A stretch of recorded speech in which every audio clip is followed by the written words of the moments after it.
Salut à tous, moi c'est Guillaume et si vous ne savez pas actuellement sur quelle vidéo vous êtes, c'est normal, vous êtes sur la deuxième partie de la vidéo. Alors si vous avez manqué la première partie de la vidéo, c'est pas grave. Vous avez juste à cliquer ici sur la petite bulle qui s'affiche et vous retrouverez la première partie de la vidéo. Un point important dans cette vidéo, et on va tout de suite commencer par ça, c'est par rapport à la sécurité des outils manuels. On se retrouve tout de suite avec Eric Hackel pour la sécurité. Petit rappel de sécurité. La pièce toujours serrée pour pouvoir travailler en maintenant l'outil des deux mains ou, si besoin, je frappe avec le maillet, mais mon outil est toujours bien maintenu. Dans tous les cas, jamais de situation comme ça, où je tiens ma pièce d'une main et j'enlève de la matière, ou pour des raisons de maintien, je me mets comme ça et hop, je ne maîtrise plus mon ciseau, je m'entaille le doigt ou la main. Pareil pour la scie. La scie sur une pièce toujours bien maintenue, un saut de lame ou une amorce mal préparée et hop, on se fait glisser la denture sur les doigts, ce qui nous fait encore une entaille. Ce ne sont que des outils manuels, mais ils restent tranchants et on se fait des petits bobos. Dernier point, constaté avec des élèves, on ne travaille jamais, même sur une pièce serrée, en allant vers nous. Vous frappez, vous maîtrisez plus votre outil, la matière s'enlève rapidement, clac, vous pouvez avoir une perforation ou une entaille, même si ce n'est pas profond, ça traverse un vêtement. Un outil bien affûté est moins dangereux pour le travail du bois, mais si on le gère mal, il vous entaille la peau. Vous voyez le détail, le trait de scie est à l'intérieur de l'entaille et ici vous pouvez voir que le trait de crayon de papier reste un petit peu apparent. Donc j'attaque sur l'angle sans forcer ma lame et c'est-à-dire sans forcer ma lame, je n'appuie pas dessus. Et je contrôle ma descente. Voilà. Et je viens tout doucement sur ma longueur. Voilà. Maintenant que mon trait est fait, là je suis à peine descendu ici, là je suis au bout. Pour une facilité de guidage de lame, maintenant je descends vers moi et je vais suivre le trait perpendiculaire que j'ai tracé dans l'épaisseur de la pièce. Et je contrôle que je suis toujours dans le trait initial sur la partie supérieure. Je descends doucement en regardant le fond d'entaille que j'ai tracé avec mon trusquin. Voilà, donc ici je suis pratiquement à 0 et ici de ce côté-là je suis déjà sur le fond d'entaille. Vous allez le voir sur cette face-là. Donc je me sers toujours de la référence du premier trait et je descends en me guidant dans le fond d'entaille là. Je contrôle si ma descente est bonne. Je descends. Je reste à l'horizontale et je regarde si je ne vais pas plus bas que ce fond d'entaille. Voilà. De toute façon, il ne faut pas aller plus bas, mais il vaut mieux rester un petit peu plus haut. Et là, vous voyez, ma descente est sur le trait. Alors, contrairement à ce qu'on pourrait croire, on peut faire ça, mais c'est difficile à gérer et à voir. Donc, il faut impérativement desserrer la pièce, même si au départ, on se dit que c'est une perte de temps. Mais sur un travail d'initiation, il vaut mieux s'appliquer tout de suite et prendre les bonnes habitudes. Je repositionne mes cales. Je repositionne mon serre-joint.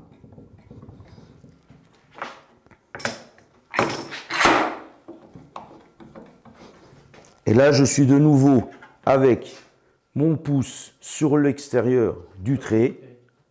Pour la caméra, nous allons changer d'angle pour bien voir le cheminement de la lame et les deux inclinaisons que nous allons lui donner pour l'antérieur.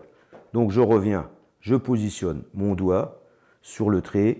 Ma lame est bien dans la partie intérieure de l'entaille. Je fais glisser la lame. Alors attention, quand on pousse, les dents accrochent. Quand on revient, les dents glissent. Donc ne jamais forcer sur la lame, surtout au début. Donc vous la laissez. Comme je l'ai dit tout à l'heure, je descends tout doucement, à peine, et je viens à l'horizontale chercher mon trait en restant dessus et en enlevant à peine le trait. Voilà, maintenant que j'ai ma coupe à l'horizontale, je sais que je suis sur le trait dans la partie interne. Je me repositionne et là, je me guide sur la partie de la face parement et je descends tout doucement vers le fond d'entaille de mon côté. Voilà, là, j'arrive sur le fond d'entaille tracé auparavant par le Trusquin. Et maintenant, en me guidant de cette partie, je vais descendre de l'autre côté sans forcer ma lame. Un petit contrôle, je suis toujours sur mon tracé et je descends à l'horizontale. Je ne marque pas en dessous et je contrôle où j'en suis ici. Voilà, je peux descendre.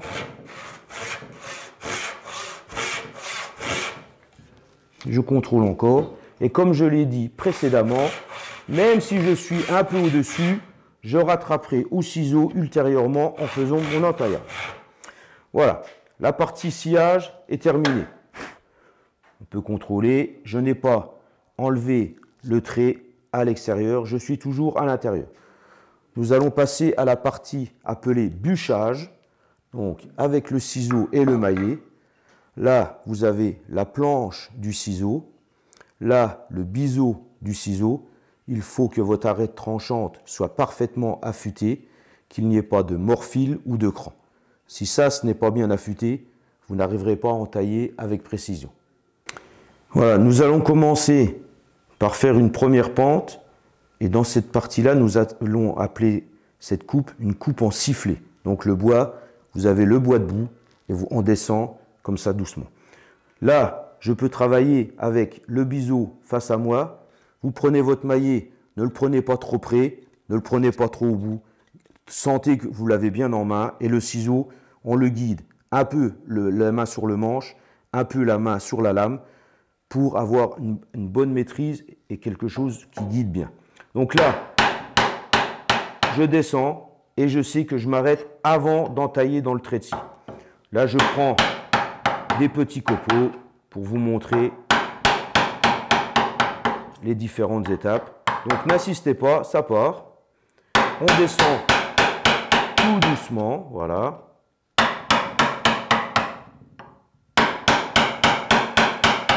Alors, détail important. Au début, il faut faire des copeaux qui ne sont pas trop épais et vous pouvez constater qu'ils sont friables dû à la coupe en sifflet. Quand on travaille avec le biseau vers nous, dites-vous bien que si il reste trop de matière au-dessus, le ciseau va pénétrer. Donc c'est pour ça qu'on y va par étapes.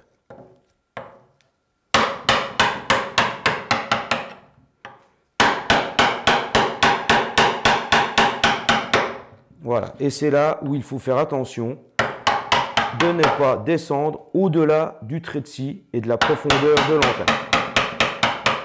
Voilà, et là, par sécurité, je me remets comme ça. Donc là, il n'y a pas besoin d'avoir une belle face. On change de main. Si vous n'êtes pas apte, par le fait d'être débutant, à changer main gauche, main droite, vous retournerez la pièce. Voilà, là maintenant, nous allons faire ce qu'on appelle le toit.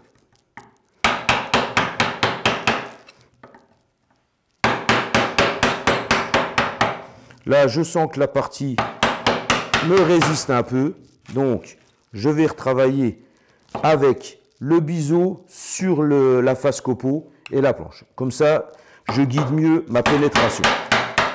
Voilà, vous voyez, le ciseau ne pénètre pas dans la matière et je descends avec plus de facilité sur mon fond d'entaille. Vous pouvez l'entendre à la frappe que le bois est dur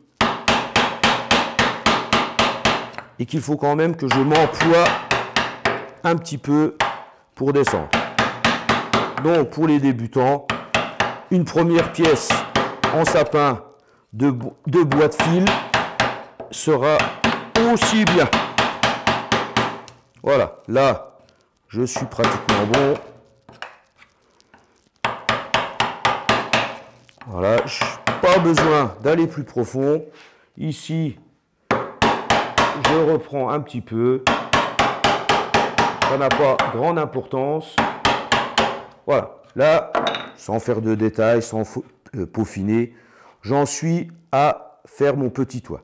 Maintenant, je vais faire une pyramide ou une pointe de diamant. Alors là, nous avons travaillé en sifflet.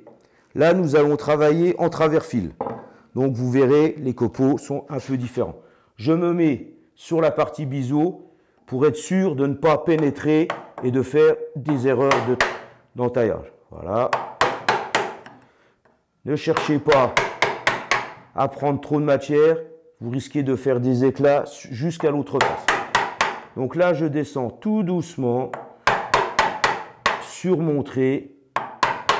Je fais attention que l'angle de mon ciseau à bois ne vienne pas toucher la partie sciée du départ. Voilà. Et là, je vais commencer à retourner mon ciseau puisque j'ai beaucoup moins d'épaisseur de copeaux. Je me mets encore un petit peu au-dessus du trait de Trusquin. Voilà. Là, je suis positionné sur mon trait de Trusquin. L'intérêt du trait de Trusquin, c'est que vous pouvez positionner l'arête de tranche tranchante sur l'épaisseur, le fond d'entaille de la pointe du Trusquin.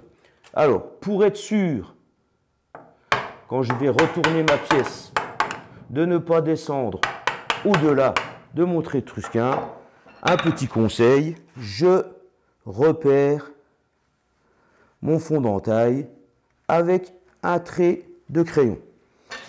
Je vous montre ça de plus près, je desserre. De toute façon, je dois retourner ma pièce.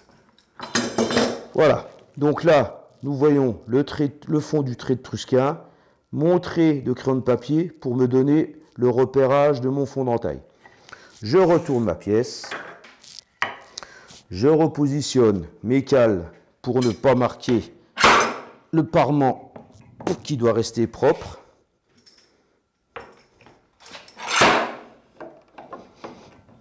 Et je recommence. Donc là, je répète le biseau de mon ciseau sur la partie bois. Je me positionne comme ça, mon manche est plus bas et je vais remonter pour éviter de faire des éclats de l'autre côté. Je descends tout doucement. Vous voyez, les copeaux sautent puisque je les attaque en travers fil. Voilà. Ce n'est pas une épreuve de sculpture sur bois, donc la pyramide n'a pas besoin d'être parfaite. Je pose mon ciseau sur mon trait de Trusquin et je vais progressivement avec précision. Voilà. Là, vous constatez qu'il reste un tout petit peu de bois au-dessus de l'épaisseur de mon trait de Trusquin. Et pour l'instant, ça va me servir de référence. Là, je n'ai pas touché avec l'angle du ciseau la partie sciée. Je repère mon fond d'entaille pour les étapes suivantes. Là, je remets mon ciseau, la planche sur le bois et je vais descendre tout doucement. Toujours pour éviter les copeaux de l'autre côté. C'est pour cette raison que nous avons créé une pente. Faites toujours bien attention à bien maîtriser le guidage de votre ciseau et descendez progressivement sur votre trait et vous constaterez que je donne toujours un petit angle pour laisser de la matière, avoir le moins possible de matière ici pour éviter de casser de l'autre côté ou faire un éclat. Là, je commence à être de plus en plus précis. C'est mon fond d'entaille. Je me repositionne bien. Voilà. Les copeaux commencent à rouler puisqu'ils sont de plus en plus fins. Là, voilà, je contrôle. Je peux reprendre légèrement ici. Voilà. Vous avez constaté que mon repère a disparu, mais je ne suis toujours pas en dessous de mon trait de Trusquin. Je le repère. Et là, une fois de plus, même si c'est fastidieux, je vais retourner ma pièce pour redescendre de ce côté. Toujours le même principe. Je positionne ma cale, je positionne la tête de mon sergien bien à plat, je remonte, je tape et je serre. Voilà.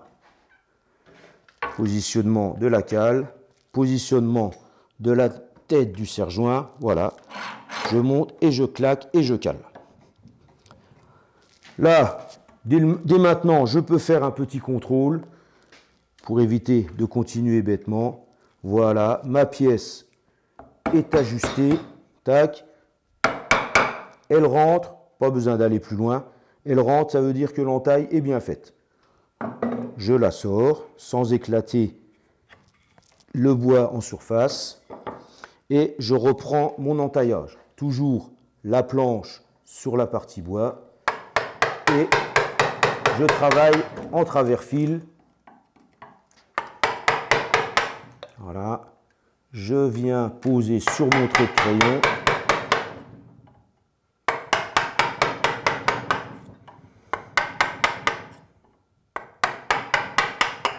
Et ici, je contrôle bien mon fond de trait de scie. Là, je constate que je n'ai pas été assez profond. Donc, je m'appuie sur l'entaillage du début à la scie. Je frappe. Ici, je m'appuie, je frappe pour être sûr d'avoir bien tranché le fil pour éviter tout éclat. Et maintenant, je continue à descendre, mais je vais relever tout doucement le manche de mon ciseau pour avoir un fond d'entaille parfaitement plan. Toujours bien se positionner. Ne jamais commencer votre frappe en dessous du trait. Descendre tout doucement et pensez à ne pas éclater de l'autre côté. Je recontrôle mon fond de trait de scie. De toute façon, ici, je peux frapper, puisque dans tous les cas, on ne pourra pas voir le coup de ciseau. Là, je me repositionne. Mes copeaux sont de plus en plus fins. Je fais très attention de ne pas éclater derrière. Ici, je commence à arriver sur mon trait. Là, je peux enlever mon ciseau, mon marteau, mon maillet et me positionner avec plus de précision en guidant de la main qui est sur le manche et je positionne mon arête tranchante et je continue à descendre à l'horizontale, mais je fais rouler mes copeaux. Vous voyez, ils roulent, ils sont fins et ils se cassent. Je continue à descendre avec comme seul souci de ne pas arracher ici et éclater pour rater mon entaille. Voilà, ici, c'est pas mal. Je redonne un petit coup de ciseau pour être sûr de trancher le fil en bois de bout. Et comme je vous l'ai dit, même si c'est fastidieux, je repère une fois de plus mon fond d'entaille et je vais retourner ma pièce pour venir vraiment finir mon fond d'entaille de façon plane et propre. Voilà, ma pièce est retournée, elle est de nouveau serrée. Ici, j'ai l'entaille que vous avez eu de l'autre côté face à moi. J'ai repéré mon fond d'entaille, c'est juste un repère. Maintenant, je reprends ici et là, les copeaux vont être de plus en plus fins, donc je peux frapper avec la paume de ma main.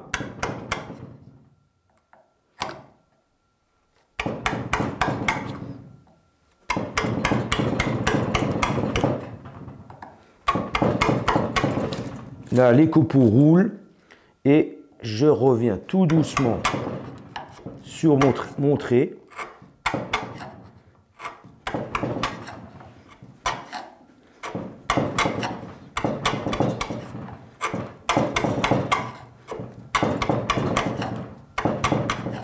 Vous l'entendez peut-être à la caméra, mais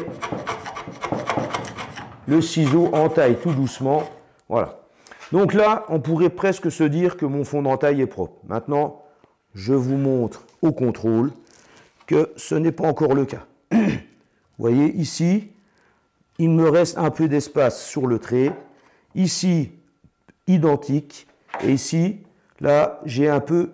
Non, j'ai pas encore de bosse, c'est pratiquement bon. Donc là, c'est de plus en plus précis. Je me remets sur mon repère.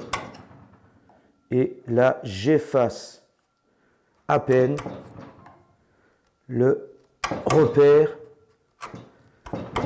pour être vraiment sur mon fond d'entaille.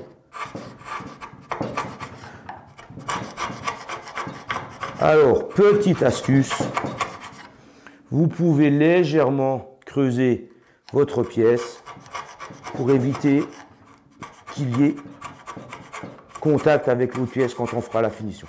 Donc là, regardez les copeaux, ils sont tout fins. Regardez les copeaux du début du bûchage. Vous voyez, tout est différent. Voilà, je vous les montre bien.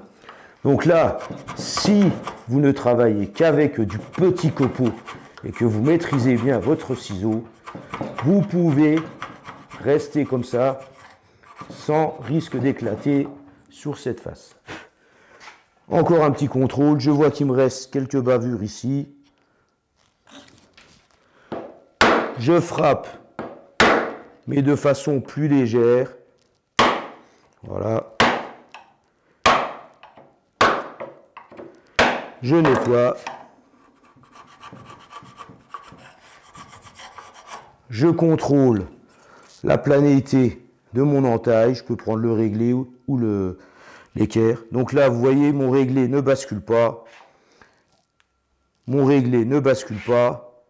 Et mon réglé ne bascule pas. Donc là, je devrais être bon. Je reprends ma pièce initiale. Je la positionne. Je tape doucement. Je contrôlerai mon fond d'entaille plus tard. Et voilà. Ici, l'entaillage est propre. Ici, l'entaillage est propre. Ma pièce ne bouge pas. Voilà pour la première étape. Bien, nous reprenons nos pièces. Donc ça, c'est la pièce que je viens de terminer. Pour des raisons de rapidité de vidéo, j'ai préparé celle-là indépendamment. Maintenant, on peut essayer l'ajustage. Je recommence l'ajustage en regardant si elles sont bonnes. Vous voyez, là, j'ai pas besoin de frapper. Pour une question de finition, de précision, je tape tout doucement. On ne frappe jamais fort. Si vous frappez fort, c'est que l'ajustage est mal fait. Donc là, je tape. Là, je commence à être à fleur. Je cherche encore. Ah, là, vous voyez, ici, ça y est, mon assemblage est à fleur. Et ici, vous voyez, il y a encore un désaffleurage. Donc, je dois reprendre le fond de mon entaille. Mais, pour éviter de retourner plusieurs fois ma pièce et de l'assembler sur un autre côté, je fais deux repères pour savoir que c'est à cet endroit que je dois faire mes essais. Donc, vous avez bien compris, ici, j'ai les deux croix de repère. Et quand je vais réassembler tout à l'heure, il ne faut pas que j'assemble comme ça, parce que tout d'un coup, j'enlève de la matière là où il n'y avait pas besoin. J'ai vu où j'avais de la matière enlevée. Je vous montre donc certainement sur cette surface-là, près de la croix. Ben d'ailleurs, vous voyez, il y a encore un peu de bavure dans le fond de l'entaille. Donc, je me repère, je remets mes presses avec la petite cale pour ne pas marquer. Mais sur une pièce d'essai, je pourrais très bien mettre ma presse ici, comme je sais que je vais couper. Donc là, je gagne du temps. Voilà, je prends mon ciseau qui est toujours bien affûté. Donc j'ai repéré, si vous voulez que je vous aide, je repère un peu par ici. Donc le copeau, toujours très fin, les deux mains sur l'outil. Là, vous voyez, j'exerce simplement une pression le copeau est fin, il roule, je suis en travers fil et j'enlève juste où je me suis repéré. Voilà, voilà, et là je refais pareil, mais je ne vais pas jusqu'au fond de ce côté. Voilà, donc là je contrôle la planéité de mon fond d'entaille, je suis très bien, voilà. Donc là, je descends, je regarde, là il y a une petite bavure, voilà. Voilà. Je desserre pour ne pas avoir à frapper sur mon établi qui n'est pas une surface de référence. Ça y est, je repère bien mes deux croix, je positionne, voilà, voilà, je tapote un peu, voilà, et là, voilà, je suis parfaitement à fleur pour les deux coupes. Bien, pour finir cet exercice, je vais couper de longueur, ce qui va vous permettre de voir le maniement de la scie à dos. Là, pour des raisons de travail, il faut que je me rehausse un peu. Voilà, donc je peux me mettre sur ma pièce ici. Je mets ma pièce au bord de l'établi. Je repositionne une cale, puisque là je suis loin de mon serrage. Je ne me mets pas en dessous de l'entaille. Voilà, je serre bien. Ma pièce ne bouge pas. Petit rappel, là mon tracé est fait, la partie hachurée. J'ai ma descente pour la pièce complète. Je vous rappelle, on met le pouce sur le trait. Je vais guider avec mon articulation. Je mets la scie contre mon trait. Je démarre en reculant et j'amorce tranquillement, sans forcer ma lame. Je la laisse glisser. Je contrôle. Le trait est juste entamé.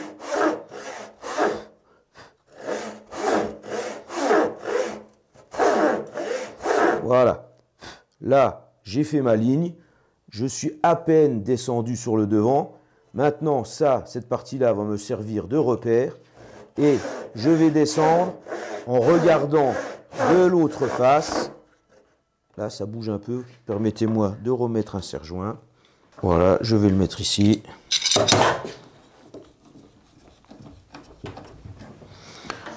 Je me repositionne. Et je vais descendre de mon côté en laissant la partie là me guider. De cette manière, je vois le tracé qui est chez moi.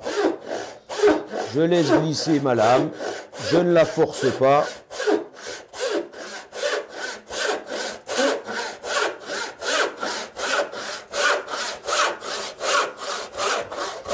Voilà, de mon côté c'est parfait. Je vous rappelle que la lame, la denture est avoyée, donc ma denture est plus épaisse que le corps de ma lame, et ce qui me permet d'avoir une petite tolérance pour guider mon trait de scie. Là, je me repositionne bien et je vais finir sur le devant. Un petit contrôle, je suis bien sur mon trait, je descends sans forcer, en pensant bien à la sortie en bas de pièce.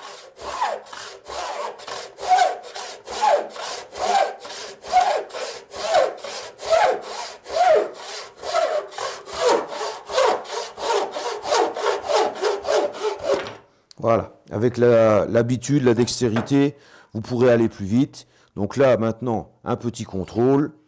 Je regarde si je suis d'équerre dans ce sens-là. C'est parfait. Je vais regarder dans l'autre sens. Le contrôle est fait ici. Je ne sais pas si vous le voyez bien. Voilà. Donc là, on a bien respecté le trait. Il est mordu, mais pas mangé. Maintenant, je contrôle ici. Voilà. Je vous le remontre. Voilà. Et là, voilà. C'est parfait. Donc, la démonstration est terminée. La coupe là sera la même. Ici, la coupe ici, la coupe ici. Donc, rappel, hein, toujours la lame de scie sur la partie tombante. bien se guider et descendre doucement en faisant chanter la lame. Voilà. Voilà. C'était des pièces d'essai.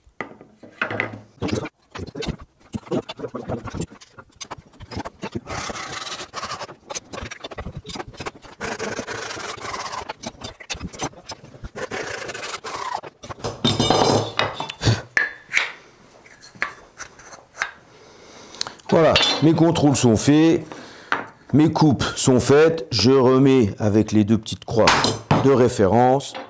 Voilà, ma pièce est propre. Alors, pour pimenter l'affaire, on va vous faire une petite démonstration d'un chanfrein arrêté et d'un chanfrein débouchant. Donc là, je me mets à 1 cm, 10 mm du bord. Je m'appuie avec mon équerre à 45 degrés sur le talon. Prochaine fois, pensez à faire une pièce un peu plus longue. Ça sera plus simple. Voilà. J'ai tracé mon arrêt à 45 degrés. Je définis un chanfrein au hasard. C'est juste pour les besoins de la démonstration. Ici, il sera débouchant sur l'entaille. Et ici, il sera arrêté. Je mets une cale pour avoir un peu de hauteur. Je remets ma presse dans le fond d'entaille. Il n'y aura pas trop d'effort. Je serre bien, elle ne bouge pas. Je prends mon ciseau, je commence par le bois debout. Je donne un petit coup en travers. On appelle ça le travail en sifflet. Voilà. Je me laisse de la matière pour pouvoir finir sur mes deux traits. Voilà. Là, vous découpez le copeau. Je peux encore descendre. Il me reste de la matière. Voilà, encore un petit peu ici. Vous voyez, toujours les deux mains sur l'outil. J'exerce la pression que je veux sur le fer, sur l'arête tranchante.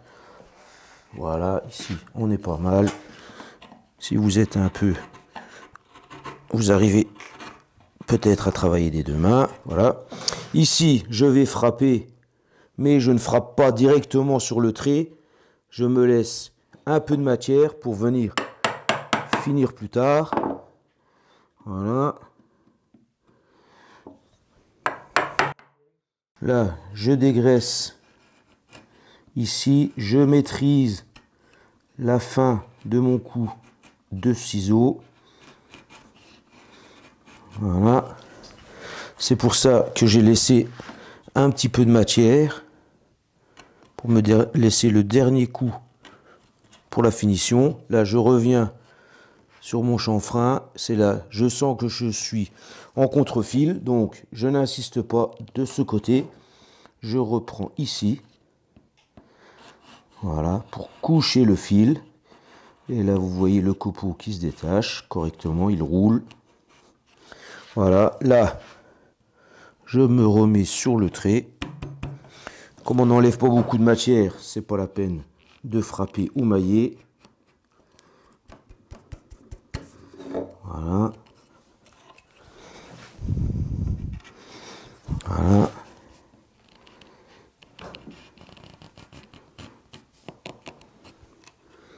Ici, on est bon. Ici, je retourne ma pièce pour vous montrer, éviter le risque de taper dans le serre-joint et pour vous montrer correctement. Là, vous voyez, je ressens encore un petit peu le contre-fil, mais je le maîtrise mieux. Je descends tout doucement sur le trait. Et là, je vais finir dans l'autre sens.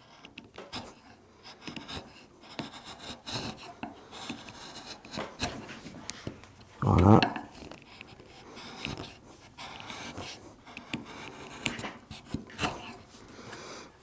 Voilà. Le chanfrein arrêté. Le chanfrein débouchant. Le chanfrein en bois debout. Je rassemble ma pièce. Voilà, alors pour la prochaine fois, je vous ai fait un format beaucoup plus court, ce qui vous évitera d'avoir toutes les étapes détaillées, mais seulement les grandes étapes. J'espère en tout cas que la vidéo vous aura plu. Si elle vous a plu, n'hésitez pas à aimer la vidéo, à vous abonner à la chaîne, à mettre des petits commentaires en dessous pour savoir un petit peu ce que vous en avez pensé, ce qui vous a manqué, peut-être ce que vous voulez qu'on approfondisse dans cette vidéo. Voilà, allez, on se retrouve très vite sur la chaîne Graines de Copeaux. À bientôt.